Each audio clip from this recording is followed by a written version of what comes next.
लखनौमधून एक अत्यंत भीषण आणि हृदयद्रावक घटना समोर आली आहे। एका झोपडपट्टी भागात एकाच वेळी तब्बल 30 गॅस सिलेंडरचा स्फोट झाला आणि काही क्षणात संपूर्ण परिसर आगीच्या भक्ष्यस्थानी पडला। या दुर्घटनेत 50हून अधिक झोपड्या जळून खाक झाल्या असून अनेक कुटुंबांचे संसार उद्ध्वस्त झाले आहेत। मिळालेल्या माहितीनुसार स्फोट इतका भीषण होता की संपूर्ण परिसर हादरून गेला। आगीच्या प्रचंड ज्वाळांनी काही मिनिटातच झोपडपट्टीला वेढा घातला। लोक जीव वाचवण्यासाठी इकडे तिकडे धावू लागले। परिसरात एकच गोंधळ आणि आरडाओरडा सुरू झाला। या दुर्घटनेतील सर्वात वेदनादायक बाब म्हणजे एका व्यक्तीने दावा केला आहे की त्यांची 4 लहान मुले आगीत जिवंत जळून मृत्युमुखी पडले। या दाव्यामुळे संपूर्ण परिसरात शोककळा पसरली आहे।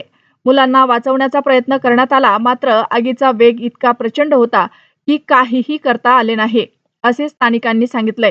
घटनेची माहिती मिळताच अग्निशमन दलाच्या अनेक गाड्या तातडीने घटनास्थळी दाखल झाल्या। जवानांनी मोठ्या प्रयत्नानंतर आगीवर नियंत्रण मिळवले, मात्र तोपर्यंत 50 पेक्षा जास्त झोपड्या पूर्णपणे जळून खाक झाल्या होत्या। अनेक कुटुंबाची कपडे, अन्नधान्य, कागदपत्रे आणि घरातील सर्व सामान नष्ट झाले। प्रशासन आणि पोलीस अधिकारीही घटनास्थळी दाखल झाले असून नुकसानीचा आढावा घेतला जात आहे। जखमींना जवळच्या रुग्णालयात दाखल करण्यात आला आहे। मृतांचा अधिकृत आकडा अद्याप स्पष्ट झालेला नाही। ही घटना पुन्हा एकदा सुरक्षा नियमांचे महत्त्व अधोरेखित करणारी ठरली आहे। झोपडपट्टी भागात गॅस सिलेंडरचा साठा, अरुंद रस्ते आणि अग्निसुरक्षेचा अभाव यामुळे अशा दुर्घटना अधिक भीषण ठरतात। सध्या संपूर्ण लखनौमध्ये या घटनेची चर्चा सुरू असून मृतांच्या कुटुंबियांप्रती सर्वत्र हळहळ व्यक्त केली जात आहे।